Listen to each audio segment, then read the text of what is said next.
Happy Monday. Welcome to the news and why it matters. I am Sara Gonzales, joined by, I'm not sure who this guy is next to me smoking a pipe. Professor Beck. Joined by Reverend Dr. Professor Beck. Colonel, sorry. Stu Bergier and Jason Buttrell. Glenn, top story. Top story has to be the Jesse Smollett story. I love it. Is that how you say it? No. No. He said it about 10 different ways today, so that's number 6 in case you're keeping track. How do you say it? Smollett. Smollett. That's what I'm going for. He never mispronounces last names. No. At all. Who, Glenn? Black Trill. It's closer than Stu, top story. Applying the media standards to the media. Why would you do that? I would try it. I thought we'd try it. See what happens. Okay, getting really crazy here on President's Day. Jason. a coup in progress. Possibly not. I could actually hear the exclamation or the question mark at the end of that. Wait. Is it Venezuela or here? Here. Here, okay. Yeah. All right, before we get into all of that, I want to thank our sponsor, American Financing. I feel like it's way more credible to hear this from a guy with a pipe. So I'm going to turn it over to him. Thank you. Gentlemen, as the little lady was saying, if you're looking for a home loan, these are the people to go to. They don't work for banks. They work for you. They don't have commissions. So, they're just putting in a 9 to 5. They're just trying to get through the day. Wait, what? No. Yeah, well, they're trying to get through the they wanna day, help and they're people. not trying to screw you. That's the deal. They actually, they really care about the individual. They really want to put you in the right deal. They won't make a wrong move with people that aren't. As Stu would know. Stu would know because he called them and he's like, "So I have this. Well, some would call it a scheme." And they're like, "If you can get that deal, go for it. We don't provide that deal." And so they're just rock solid people. If you want to close quickly and you want to be pre-approved in 10 minutes, it's AmericanFinancing.net. Or you can call 800-906-2440. Yeah. Sir, yes. Jesse Smollett? Smollett. Okay, so the current headline on the Drudge Report is, was this just a ratings ploy? Bum, bum, bum. No, I don't think it was, but I thought of that. Somebody asked me, do you think that was a ratings ploy? And I said, no. And then as I was walking away, I thought, well, why do I feel that way? Well, because no one would stir up this much hatred for ratings. And then I realized, yes, they would. Yes, they would. Everybody does it all the time now. But only talk radio is blamed for that. That's the only one that will do that.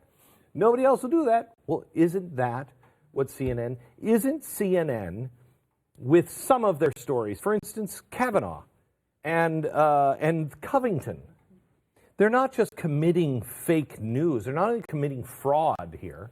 They're destroying lives. And I'd like to make the case that they're engaged in hate crimes. And it is their hatred of Donald Trump that makes them see anyone with a MAGA hat. You could be Mother Teresa. You put a MAGA hat on Mother Teresa, they hate her. In fact, that might be a new painting. I think Mother Teresa in a MAGA hat, they would... Or a maggot hat. Or a maggot hat. That could be good, too. Yeah. They would hate her. And they would destroy... And you could say, it's Mother Teresa. She was wearing the hat, and that's a trigger. They are so wrapped up in their hatred that they cannot see what's happening to the country.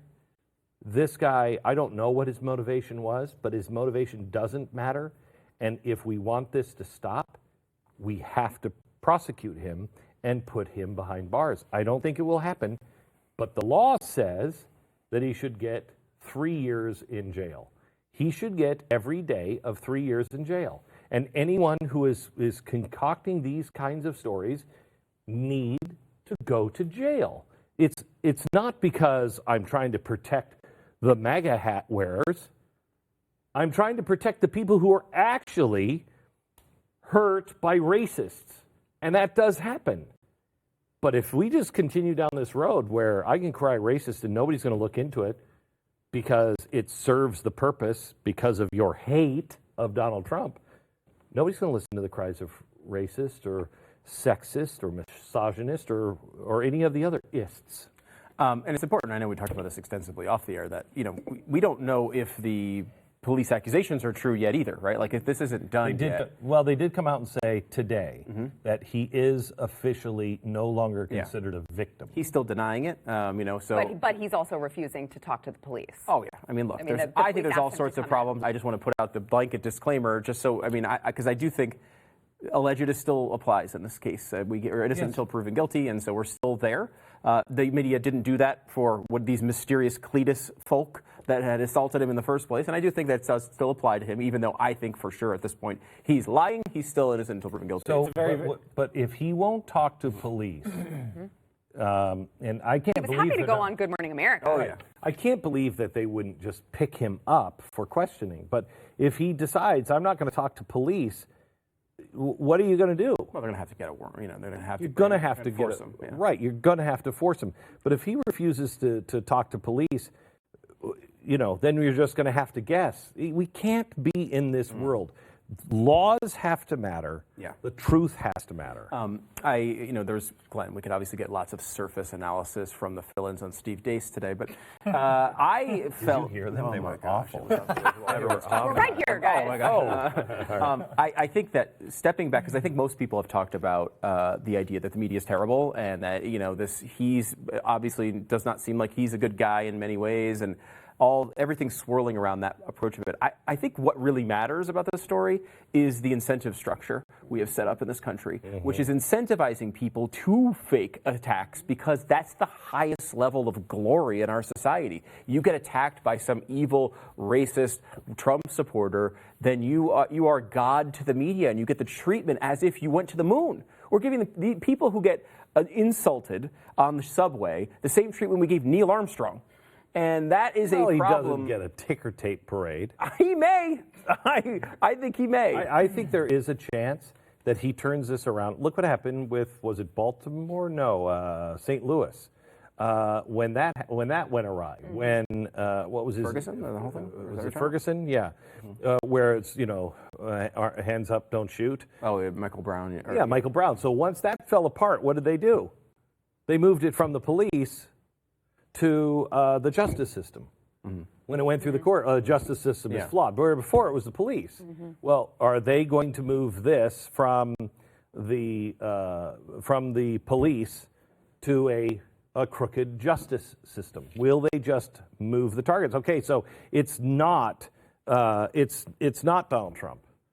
It's the crooked police that just won't get it done, or it's the justice system that is just persecuting. And will he be treated as a star still? I think there's a chance that yes. Well, I mean, you even have people who are currently running for president, like Cory Booker, who initially, when the accusations were made, he came out and, talked about how it was terrible, that there was all this hatred. I think he also used the term lynching, as we saw from Kamala Harris's Twitter account. But then they asked him over the weekend, after these new stories started to develop, how he felt about it and if he wanted to amend his statement. And he still, all of a sudden, said, well, I mean, I think that, all the facts are still coming out and we should slow down and just wait for all the facts to come out. Well, interesting, because you didn't want to wait for the facts to come out when you originally answered, So, I mean, it's like you have all of these politicians also who want to make these snap judgments and then they don't retract them. But you're incentivized to. Absolutely. Because it's virtue signaling. And if you haven't responded, why haven't you responded? Yeah. Well, why weren't you on that right away? Why did you wait a day or two? In his follow-up, he made it a point to say that we also need to pay attention to, the fact that there are a lot of alt-right terrorist attacks. And I think we have that clip. Let's play it. I'm going to withhold until all the information actually comes out from on-the-record sources.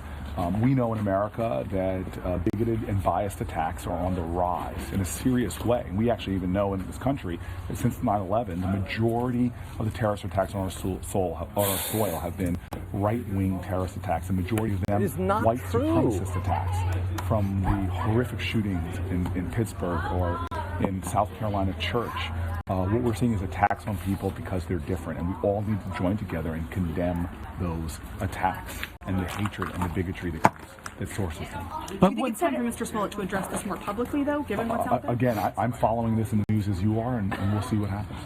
Yeah, Convenient. That study pisses me off. Actually, those statistics are actual FBI statistics, and we talked about this this morning. Those statistics will show that there is a larger number of those types of violent attacks versus, I don't know, Islamic extremism or whatever. But those attacks, and again, we talked about this, include basic regular gang crime. So there'll be like domestic violence issues, like a Nazi skinhead punched his wife, or a Nazi skinhead shot a guy while he was robbing a convenience store. Has nothing to do with racism whatsoever, but it gets lumped. Fights in prison are included in that. Now, even if you added up all the numbers of the actual victims, there were still far more victims for Islamic terror. We'll just take Islamic terror. Far more victims on that side. But the numbers are so heavily skewed. But they'll make those stupid claims like that because they know that people will not actually go in and read the statistics. It's so dishonest. I probably would have heard this if I was listening to the entire Steve Deace program earlier today. Yeah, it's interesting. A brilliant explanation. It really is. Yeah, no, it is really. And you know, I love, my favorite part of one of these studies is you always start the study comparing evil white right-wing terrorists to Muslim terrorists. The September 12th, 2001. It's always the starting point for that one. As if the 3,000 people on September 11th didn't die since 9/11. Well, 9/11 kind of matters, guys. It was sort of a notable event in our history. That we didn't just start from zero. Exactly. It's like, well, after that. Well, I heard the media today has been pivoting to where it's like they don't want another Covington fiasco. So they've been saying, look, we didn't publish, we always said alleged, we didn't push this hard.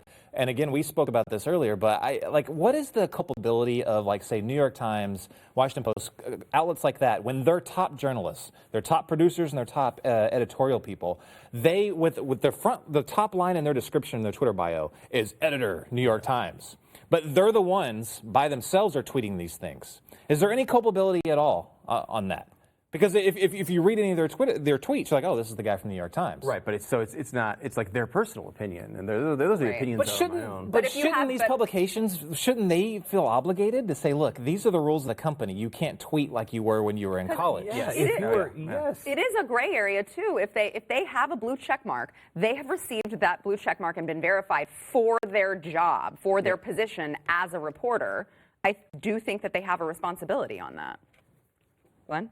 No, I'm just thinking, I don't know if this is a really ignorant thing or just a really snotty thing to say, because I've lived my whole life with a blue check mark. What the hell does a blue check mark even mean?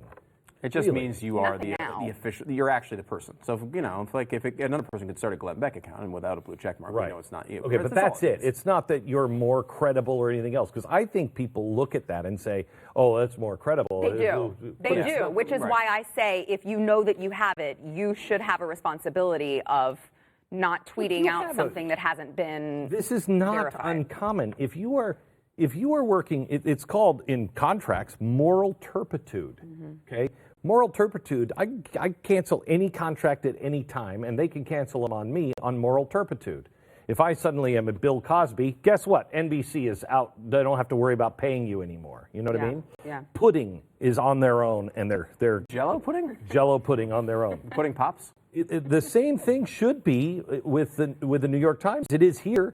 If you started tweeting all kinds of racist things, okay, we would absolutely come to you and say, really, okay? You work here. And if you continued to do that on your own, we would be able to fire you without any problem, I believe. Yeah. I believe. Why is the New York Times not doing that with their editors? Because they don't care. They want that. They want that. Yes, they want to further that narrative. All right, we got to take a quick break, and then we'll be back with this. It really is. It really is. They believe it. Yeah, that's information bias. Yes. But yeah, that's the only people they hang out with.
All right, a lot more to get into, but first we want to thank our sponsor, Relief Factor.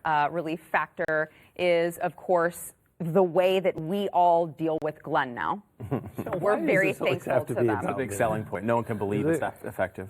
I know, it really is. We would have all had to quit by now if it wasn't for Relief Factor because You do get a little cranky. a little bit. But when you're in pain, it's like astronomical. No, I'm not really cranky. Am I cranky when I'm in pain? Jason, No, sir. you'll tell No, the sir. truth. No. Seriously. Oh, it's like those Snickers commercials. They're like, sorry, but we give them a 3-week quick start pack instead of a Snickers.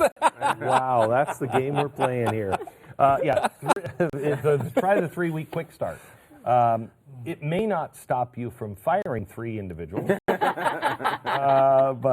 it does relieve your pain. It does mine. 70% of the people who try it, it really works wonders. If you're part of that 30%, I'm sorry, but try it for 3 weeks. If it works, it's going to work in those first 3 weeks, and it is tremendous. Get your life back. Go to relieffactor.com. And that 3-week quick start pack is $19.95. So, like Glenn said, 30% of you are maybe out $20, but 70% of you are out of pain, and it's life-changing. All right, Stu, the media. Yeah, I'm kind of looking back at about what seems like 47 controversies ago to the Virginia governor blackface scandal for a moment. Because I think occasionally when you have a little bit of time to breathe on a story like this, you can get additional perspective. And so we all know the story. There's a picture of in the yearbook, here it is, of blackface with a Ku Klux Klan member. That is always hysterical. Always comedy. Oh my gosh, and he's that's like, funny. that's not me in the blackface, but I did dress up as Michael Jackson in a. It's just a bizarre defense. If I may say, he did not say it wasn't him. He said he doesn't recall it being him either in blackface or the hood. Yeah, What PR person is going to tell him to make that statement? No, that was weird. And then he didn't even go on to describe how he did it. I took a little shoe polish, and it's like, dude, don't know. We do not. You're not helping yourself. So, Democratic governor, again, I have no reason to defend him, and I'm not defending what he did or what he did. But it is important, as we've learned with the founders, to put actions in the context of the time that they occur. The New York Times came out about the governor and said, it's the governor who parties like it's 1884.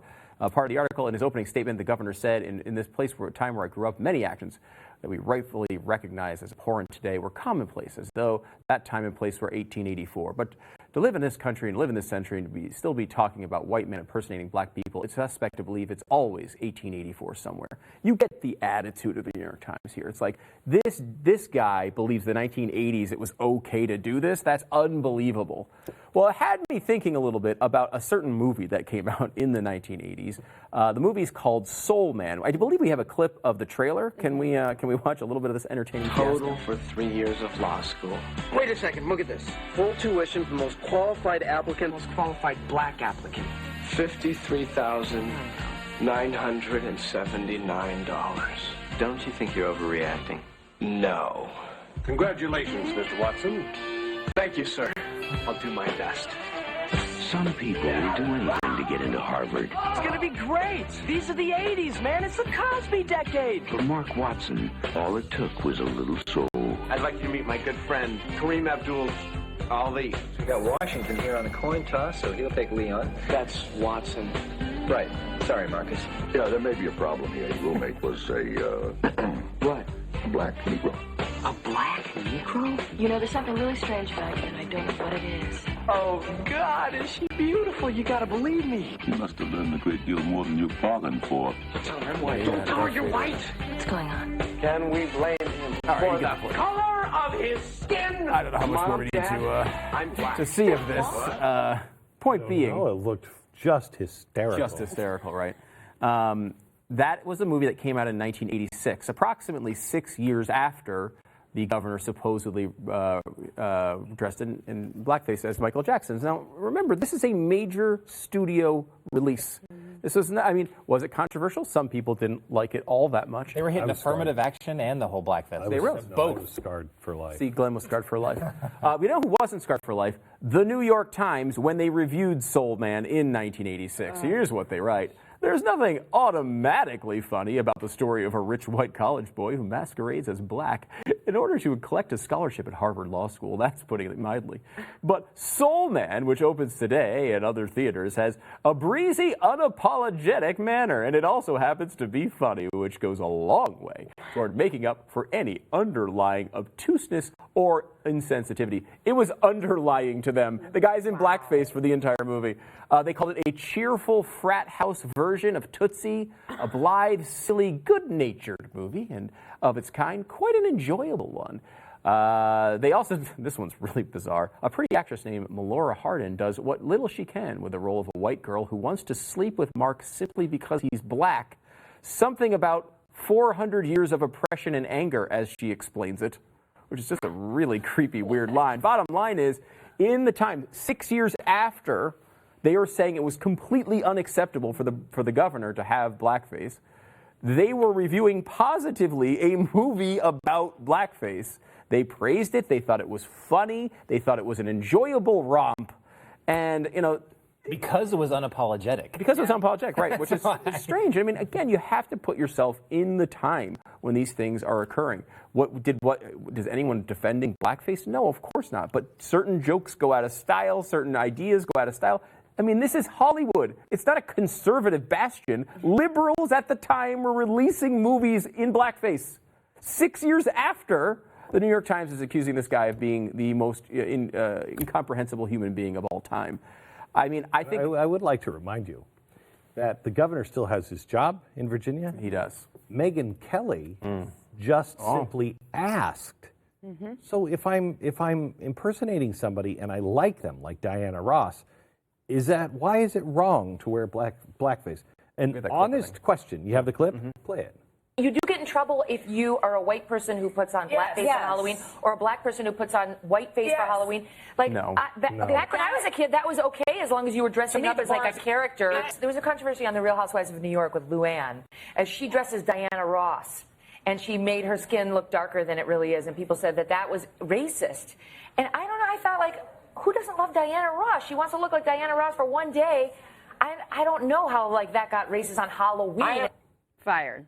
Wow, fired. So benign. So benign. Fired. The two guys who are dressed in blackface and Klan outfits that are in the Democratic Party in Virginia still have their job. She was fired, and the press applauded. Why? She worked at Fox. They like the outcome. Yeah. I don't even think she liked Trump. No, definitely didn't. She got in huge fights with him every day. So she didn't even like Trump. It was just... There was no MAGA there. It was just you worked at Fox. Ends justify the means, right? Yep. I mean, you know, they themselves were guilty of the same things they're now criticizing, and you know, no one goes back and looks at that stuff. But it's important too. That context of the time is vitally important to understand a moment in history, especially with what's coming. I don't know if you saw in the Yale press, but the Yale newspaper.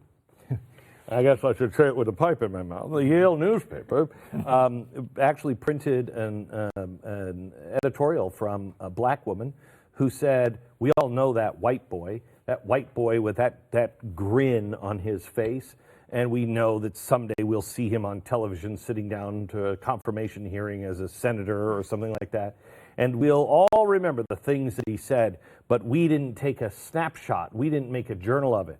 And we have to keep these white boys. So I'm asking all of the students at Yale to keep track, follow the white boys, take pictures of them, write down what they're doing wrong so we won't forget. Wow. Oh my gosh. God, that's horrifying. Back in a minute. The only time I ever saw a communist newspaper was on the campus at Yale, my first day. Really? My very first day. I walked on the campus.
It's cool. All right, if you are watching us on TV, you may be unaware that we have this little thing we do every show called Overtime, where we continue the conversation. Great. Yeah, so there's 2 places where you can find it. Holy cow.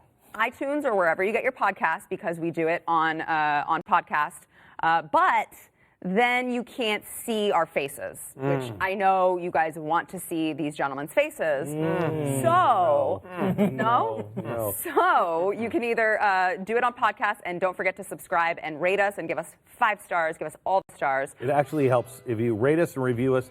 It helps other people discover the podcast. Yes. Or you can find it at blazetv.com. Use promo code NEWS and get $10 off of your subscription. And so you get to see us, you get to see our faces, and you get access to so many more conservative voices, which is huge in this day and age. Am I selling you on it? Oh, You're going to go there? I'm subscribing right now. Yeah. Great. Filling it Overtime out starts right next.